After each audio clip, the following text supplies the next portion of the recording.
Selamat pagi Bapak Ibu yang dikasihi Tuhan. Setiap makhluk yang diciptakan oleh Tuhan itu memiliki tujuan, dan tujuan itu datang dari Tuhan, bukan datang dari makhluk tersebut. Ya, seperti halnya Bapak Ibu ketika kita menikmati bola lampu yang hari ini bisa setidaknya menolong kita untuk bisa melihat satu dengan yang lainnya, ya. Pencipta dari bola lampu ini memiliki satu tujuan. Kenapa kok alat ini harus diciptakan? Ya, dan beliau terus berusaha sedemikian rupa sampai akhirnya ya, orang ini berhasil membuat bola lampu dan hari ini kita bisa menikmatinya. Sehingga di bagian-bagian tertentu Bapak Ibu secara khusus ketika malam hari kita ini cukup tertolong dengan adanya bola lampu. Tuhan ketika menciptakan alam semesta itu tidak iseng, artinya bahwasanya Tuhan ketika menciptakan segala sesuatu Tuhan punya tujuan di dalamnya, ya. Demikian juga ketika Tuhan menciptakan manusia, Tuhan itu punya tujuan. Ya, kalau kita melihat di dalam Yesaya pasalnya yang ke-43, coba kita baca Bapak Ibu, Yesaya 43 yang menjadi teks kita hari ini, ya, ayatnya yang ke-21, ya, di sana dikatakan bahwasanya Tuhan punya tujuan di dalam kehidupan orang-orang Israel. Kalau sudah ketemu mari kita akan baca bersama-sama di dalam Yesaya pasal yang ke-43 ayat yang ke-21. Kalau sudah ketemu katakan amin. Ya, mari kita akan baca secara bersama-sama. 1, 2, 3. Umat yang telah kubentuk bagiku akan memberitakan kemasyuranku. Bapak Ibu silakan nanti di rumah dibaca ayat-ayat sebelumnya. Secara khusus konteks di pasal yang ke-43 ini berbicara bagaimana orang-orang Israel ini adalah bangsa yang dipilih oleh Tuhan, dan ketika Tuhan memilih bangsa Israel, Tuhan punya maksud yang begitu sangat mulia. Dan ternyata tujuan Tuhan, ya, sebelum ayat ini ditulis itu tidak terlepas dari Kejadian pasal yang pertama. Coba kita lihat Kejadian pasal yang pertama Bapak Ibu, bagaimana ketika Tuhan menciptakan manusia dan Tuhan punya satu tujuan ketika menciptakan manusia. Kejadian pasal yang pertama ayat yang ke-26 sampai yang ke-28. Sudah ketemu Bapak Ibu? Kalau sudah mari kita akan baca sekali lagi bersama-sama bagian firman Tuhan ini. Ayat 26 dari Kejadian pasal yang pertama, 1, 2, 3. Berfirmanlah Allah, baiklah kita menjadikan manusia menurut gambar dan rupa kita, supaya mereka berkuasa atas ikan-ikan di laut dan burung-burung di udara, dan atas ternak dan atas seluruh bumi, dan atas segala binatang melata yang merayap di bumi. 27. Maka Allah menciptakan manusia itu menurut gambarnya, menurut gambar Allah diciptakannya dia, laki-laki dan perempuan diciptakannya mereka.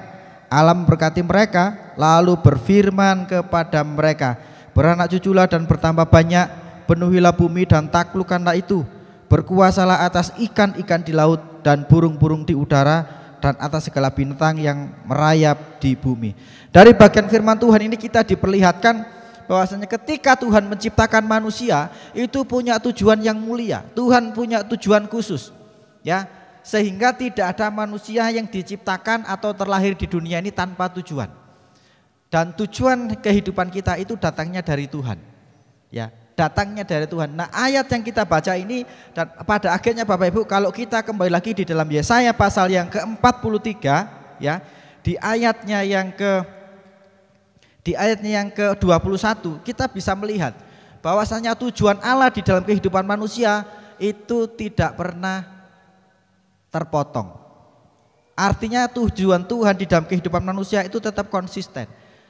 Kalau kita melihat di Kejadian pasal yang pertama, Allah menciptakan manusia, ya, supaya mereka mengerjakan apa yang menjadi perintah Tuhan.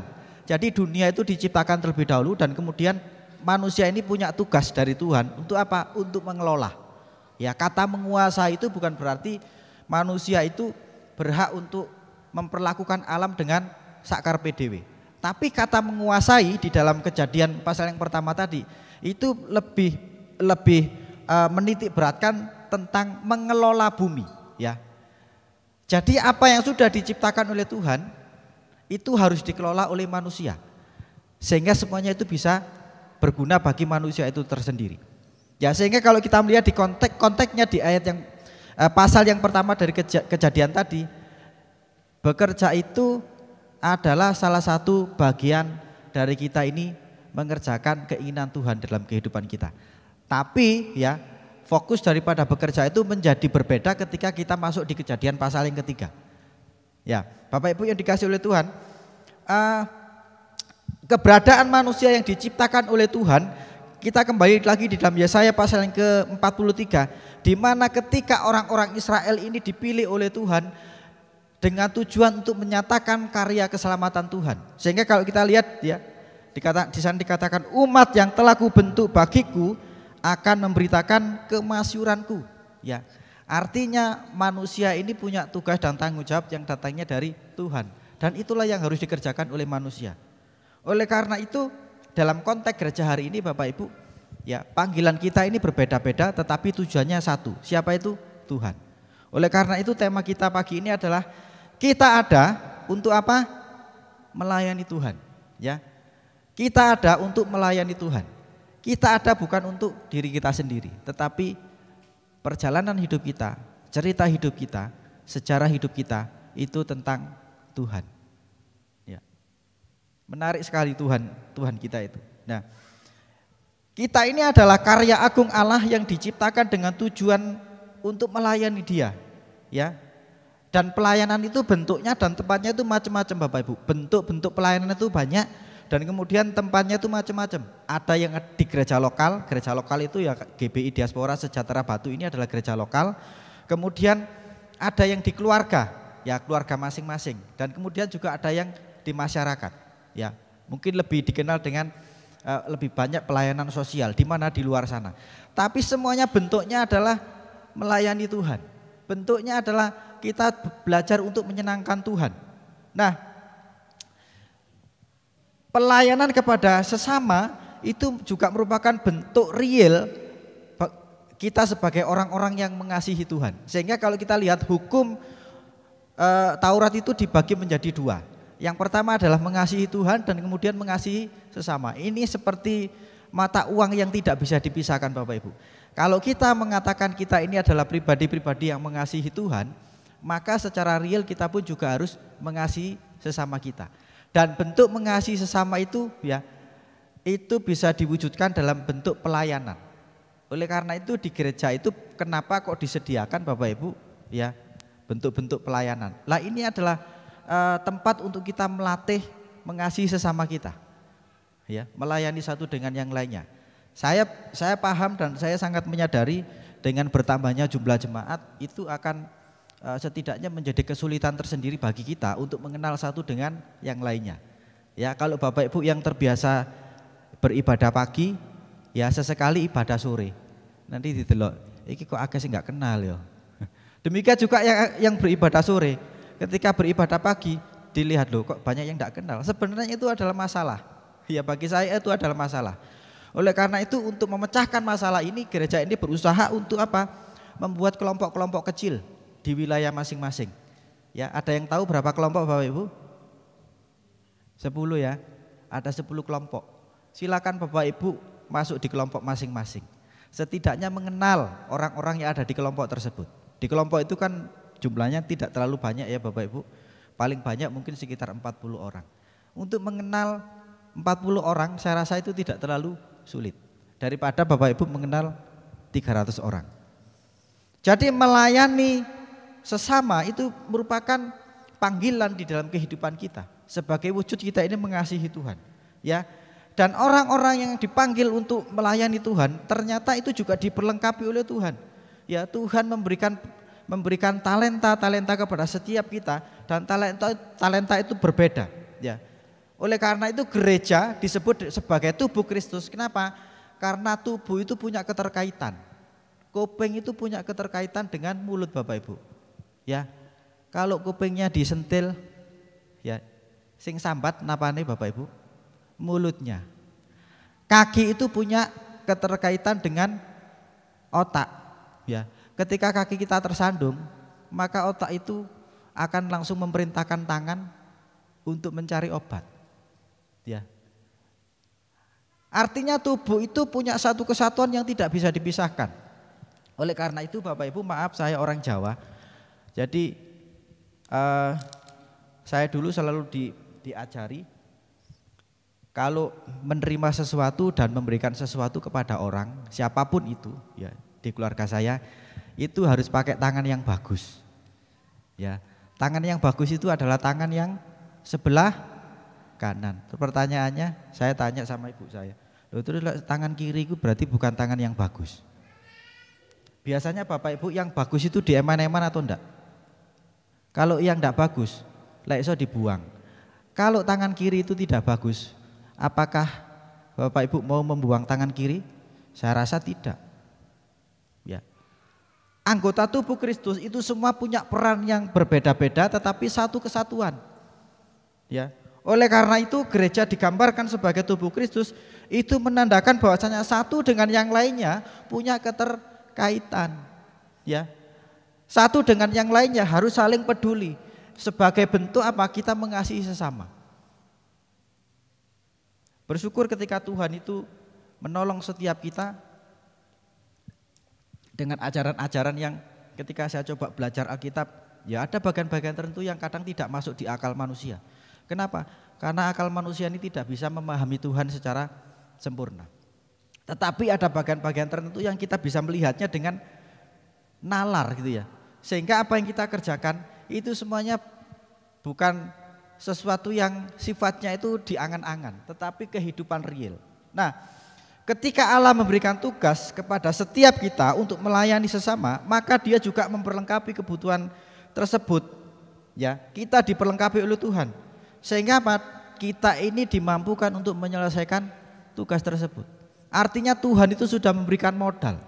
Ayat yang ke-21 daripada Yesaya pasal yang ke-43 itu ada benang merahnya dengan Kejadian pasal yang pertama ayat yang ke-26 dan yang ke-28. Secara khusus di ayat yang ke-28. Sebelum Tuhan itu memerintahkan manusia untuk mengerjakan ya bagiannya, maka Tuhan itu memberkati manusia terlebih dahulu. Baru setelah itu Bapak Ibu ya, manusia itu diberikan tugas, lawatlah bumi, peliharalah itu, berkuasalah dan sebagainya. Artinya modal itu sudah Tuhan berikan dan kemudian Tuhan memerintahkan untuk manusia mengerjakan itu. Ya, Tuhan tidak pernah memerintahkan kita tanpa Dia itu memberikan modal kepada setiap kita. Demikian juga ketika kita dipanggil untuk melayani, Tuhan itu sebenarnya sudah memberikan modal kepada kita. Ya, masing-masing pribadi itu kalau di dalam Matius Tuhan mengajarkan masing-masing pribadi hamba itu diberikan apa Bapak Ibu? Talenta. Ada yang 1, ada yang 2, ada yang 5. Yang diberi 5 talenta, dia menerima itu dengan sukacita dan kemudian mengembangkan itu.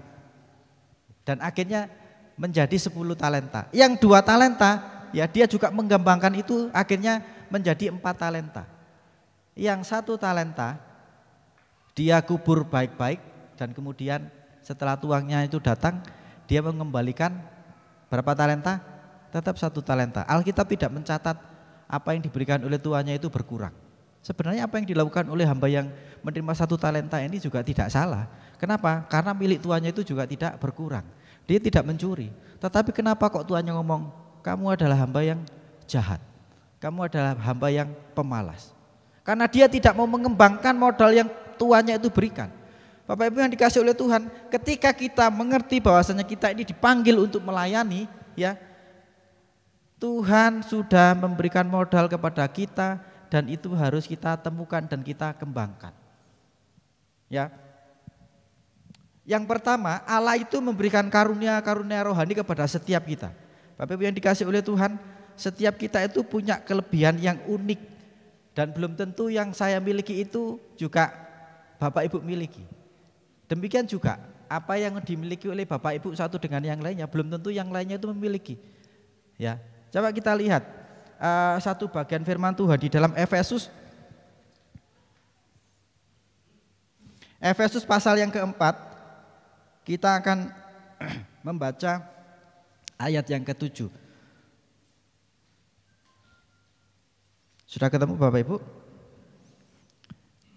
Efesus 4 ayat yang ke-7 dikatakan di sana, tetapi kepada kita masing-masing telah dianugerahkan kasih karunia menurut ukuran pemberian Kristus. Jadi Bapak Ibu yang dikasih oleh Tuhan, karunia itu Tuhan berikan kepada setiap kita, dan itu ternyata memang berbeda-beda sesuai dengan kapasitas kita. Ya, karunia rohani merupakan ekspresi kasih Allah kepada kita, sehingga tidak ada yang bisa memilih karunia itu. Jadi kita tuh nggak bisa ngomong sama Tuhan, Tuhan, aku mau kayak karunia mengadakan mujizat, tidak bisa. Tapi Tuhan itu tahu keberadaan hati kita, sehingga ketika Tuhan melihat saya misalnya gitu ya, oh cocoknya dikasih karunia ini, dikasih karunia. Sehingga apa, di dalam jemaat Tuhan karunia itu berbeda-beda. Ya, kalau Bapak Ibu lihat di ayat-ayat selanjutnya, ya, kita bisa melihat di ayat yang ke-11 ya dari Efesus pasal yang ke-4. Dikatakan di sana, dan Ia yang memberikan baik rasul-rasul maupun nabi-nabi, baik pemberita-pemberita Injil maupun gembala-gembala dan pengajar-pengajar, untuk memperlengkapi orang-orang kudus bagi pekerjaan pelayanan bagi pembangunan tubuh Kristus. Ayat 13, sampai kita telah mencapai kesatuan iman dan pengetahuan yang benar tentang anak Allah, kedewasaan penuh dan tingkat pertumbuhan yang sesuai dengan kepenuhan Kristus, sehingga kita bukan lagi anak-anak yang diombang-ambingkan oleh rupa-rupa angin pengajaran, oleh permainan palsu manusia dalam kelicikan mereka yang menyesatkan, ya, tetapi dengan teguh berpegang kepada kebenaran, di dalam kasih kita bertumbuh di dalam segala hal ke arah Dia yang Kristus adalah kepala. Ya. Kita melihat bahwasanya setiap karunia yang Tuhan berikan di dalam kehidupan kita itu bertujuan untuk menolong satu dengan yang lainnya. Karena kita ini adalah tubuh Kristus, punya apa? Punya keterkaitan. Ya, kita tidak bisa berdiri sendiri, mata tidak bisa berdiri sendiri, kepala tidak bisa berdiri sendiri. Ya, kaki dia tidak bisa ngomong, aku tidak membutuhkan tangan. Bayangkan Bapak Ibu kalau misalnya yang disebut dengan tubuh, tapi bentuknya cuma kepala saja. Ya, kemudian ngomong tubuh bentuknya adalah kaki saja. Itu bukan tubuh.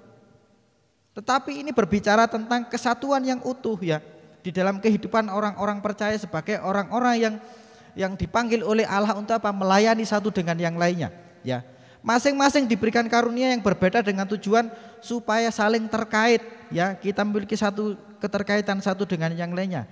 Dan ketika kita ini Bapak Ibu mengerti ya panggilan pelayanan kita dan kemudian kita tidak mengerjakan itu, yang rugi itu ternyata bukan kita sendiri. Tetapi yang dirugikan itu adalah orang-orang yang ada di sekitar kita. Bayangkan Bapak Ibu kalau misalnya kita ini dikasih karunia untuk menasehati, ya, kemudian kita tidak mempergunakan karunia itu, sementara saudara kita, dia membutuhkan orang yang menguatkan hatinya, karena dia mungkin sedang menghadapi persoalan yang begitu luar biasa di dalam hidupnya. Kalau misalnya kita tidak datang kepada dia, yang terjadi adalah bisa jadi orang ini dimanfaatkan oleh kuasa yang lain. Artinya yang rugi siapa? Yang rugi adalah kita sendiri. Kenapa? Karena sebagai tubuh Kristus kita telah membuat satu bagian daripada tubuh tersebut tidak berfungsi. Ya. Bapak Ibu yang dikasih oleh Tuhan, kita melihat sebagai orang-orang yang dipanggil untuk melayani Tuhan dengan keunikan yang berbeda. Ya. Maka kita ini tidak seharusnya membandingkan apa yang sudah Tuhan taruh di dalam diri kita itu dengan apa yang sudah Tuhan taruh di dalam diri saudara kita. Kita tidak seharusnya membandingkan diri kita dengan orang lain, atau kita memaksa orang lain supaya seperti kita. Tidak bisa. Kenapa? Karena masing-masing punya tanggung jawab dan punya keunikan. Ya, tangan kanan itu Bapak Ibu tidak akan bisa memaksakan diri, ya, anggota bagian tangan kanan ini menjadi kaki kiri, ya. Tetapi mengerjakan bagiannya ya sebagai tangan kanan, ya. Kalau orang-orang yang tidak kidal itu kan biasanya kekuatannya di tangan kanan. Ya mari dikerjakan secara maksimal, ya, lebih spesifik lagi, ya. Karunia yang Tuhan berikan kepada kita itu merupakan kunci untuk kita menemukan kehendak Tuhan dalam pelayanan kita. Pertanyaannya adalah apakah kita sudah mengerti karunia kita masing-masing? Ini adalah pergumulan kita Bapak Ibu. Ya, bagi saya kita ini tidak, maksudnya tidak tabu kok. Sesekali kita itu duduk diam, kemudian menuliskan kelebihan-kelebihan apa sih yang ada di dalam diri kita. Coba misalnya Bapak Ibu disuruh menuliskan kelebihan Bapak Ibu dan kekurangan Bapak Ibu, itu lebih cepat mana? Lebih cepat kekurangan. Kenapa? Karena seringkali kita terfokus ke sana. Sementara Tuhan sudah memberikan karunia, sementara Tuhan sudah memberikan modal untuk kita melayani, seringkali itu kita abaikan. Ya. Ketika kita mengerjakan itu di bawah terang Kristus, ya, di bawah tuntunan Kristus, saya rasa kita tidak akan terjebak di dalam kesombongan Bapak Ibu. Kenapa? Karena kembali lagi ya, kalau kita lihat di pasal 43 dari Yesaya, bahwasanya kita ini diciptakan untuk apa? Untuk menceritakan perbuatan Tuhan. Kalau di dalam Efesus pasal yang kedua, ya, Efesus pasal yang kedua ayat yang ke-10 di sana dikatakan demikian, karena kita ini buatan Allah, diciptakan dalam Kristus Yesus untuk melakukan pekerjaan baik yang dipersiapkan Allah sebelumnya. Ia mau supaya kita hidup di dalamnya. Ketika firman itu ada di dalam diri kita, ya, dan ketika kita menyadari bahwasanya kita ada untuk melayani Tuhan, perjalanan hidup kita itu tentang Tuhan, cerita hidup kita tentang Tuhan, ya, ketika kita melihat potensi-potensi yang Tuhan taruh di dalam diri kita, maka kita akan mengembangkan itu untuk apa? Untuk kemuliaan Tuhan, bukan sebagai ajang kita membanggakan diri, ya. Oleh karena itu kadang saya duduk diam gitu ya, saya merenungkan apa sih kira-kira yang terus Tuhan taruh di dalam diri saya dan itu terus berkembang, ya. Hal-hal yang positif Bapak Ibu, hal-hal yang negatif ya pasti banyak, tetapi saya mencoba untuk melihat sesuatu yang positif yang terus bisa saya kembangkan untuk mempermuliakan Tuhan. Karena kalau kita itu hanya cenderung melihat sesuatu yang negatif di dalam diri kita, jangan pernah kita berpikir kita akan melayani Tuhan secara maksimal. Kenapa? Karena kita mengabaikan modal yang Tuhan berikan dan kemudian kita melihat kekurangan-kekurangan kita.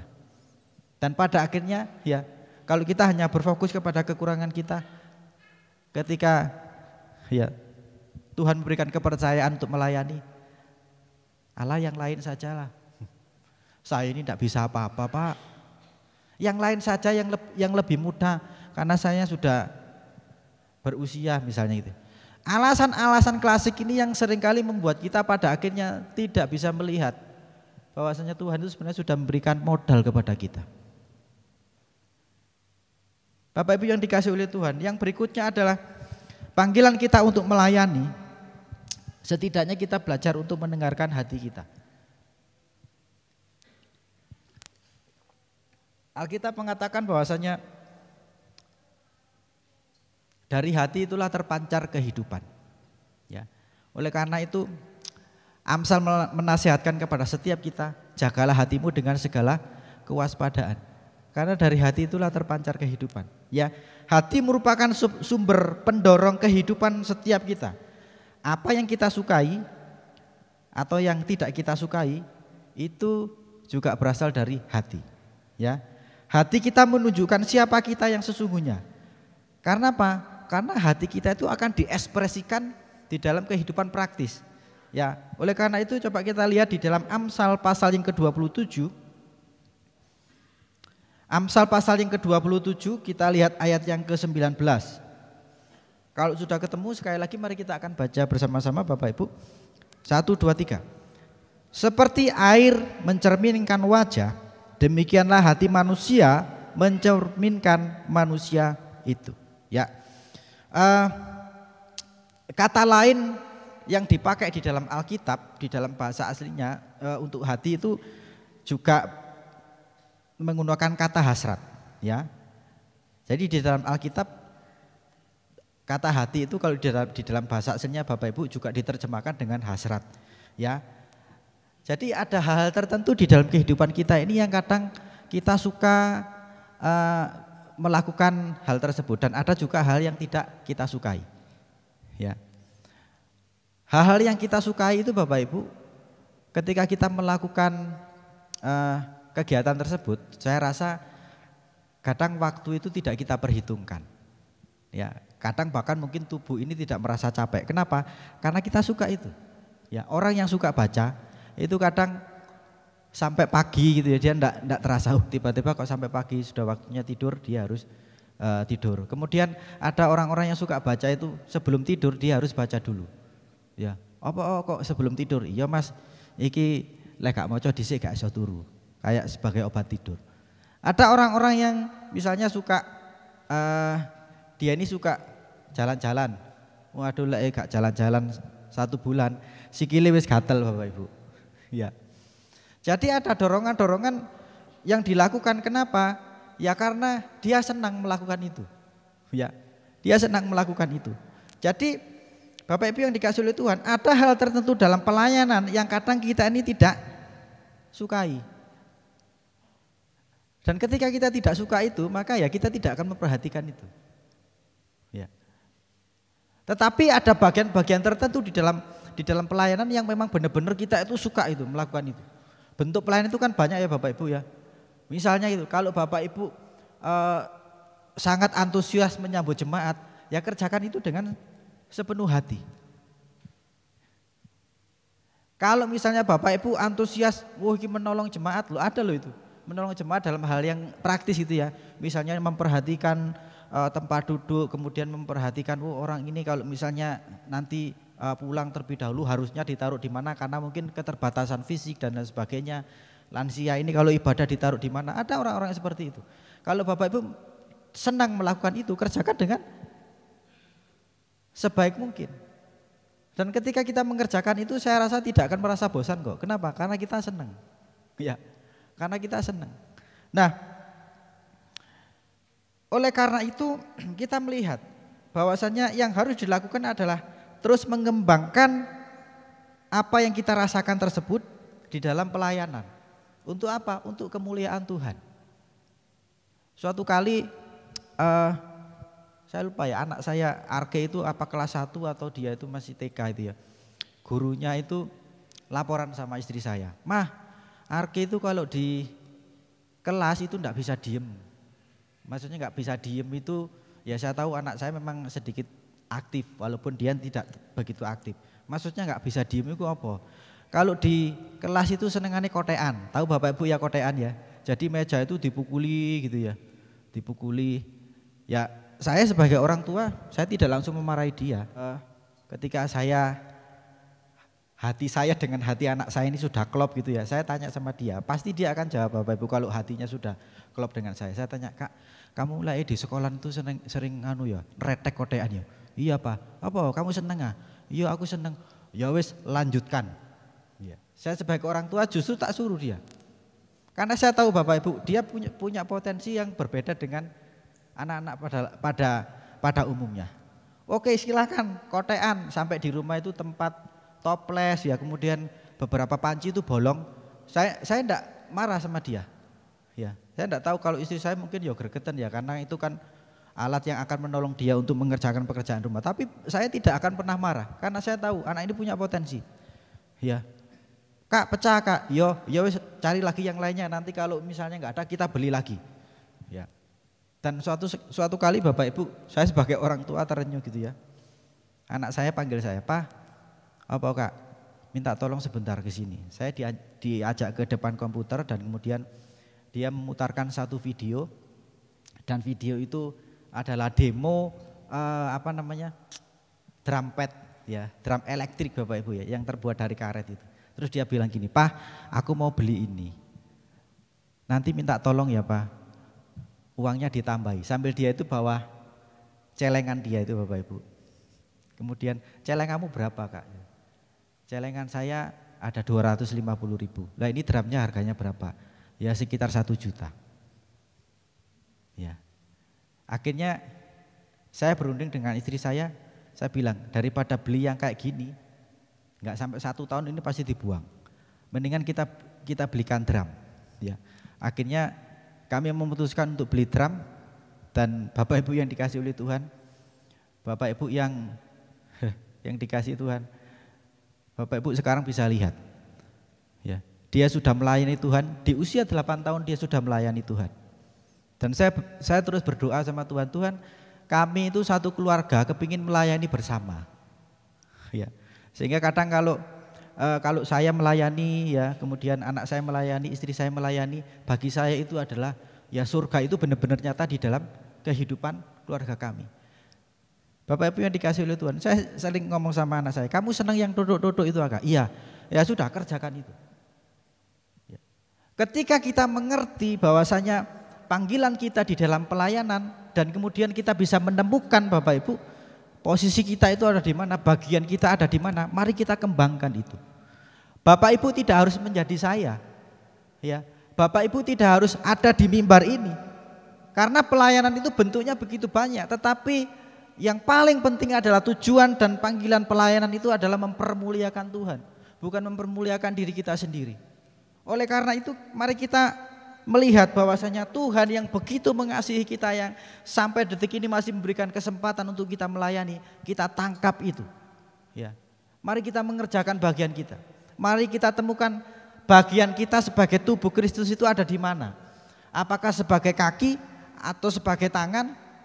Dan kalau kita sudah mengerti bagian kita sebagai kaki, mari kita kerjakan itu dengan semaksimal mungkin. Supaya apa? Tubuh Kristus itu bisa bergerak, tubuh Kristus itu bisa mengerjakan bagiannya secara maksimal. Bayangkan Bapak Ibu kalau misalnya tubuh itu ya misalnya separuh ini tidak berfungsi, maka dia juga tidak akan bisa mengerjakan sesuatu secara maksimal. Ya. Kalau kita sudah mengerti karunia kita, kita sudah mengerti panggilan kita ya di bidang pelayanan A misalnya gitu ya, dan kemudian kita tidak melakukan itu, maka maaf bahasanya agak kasar sedikit ya, tubuh Kristus itu bisa stroke. Ya. Oleh karena itu ketika kita mengerjakan bagian kita, kita ini akan menguntungkan orang lain, menguntungkan saudara seiman kita. Mari kita melihat bahwasanya panggilan kita sebagai orang-orang percaya itu adalah melayani.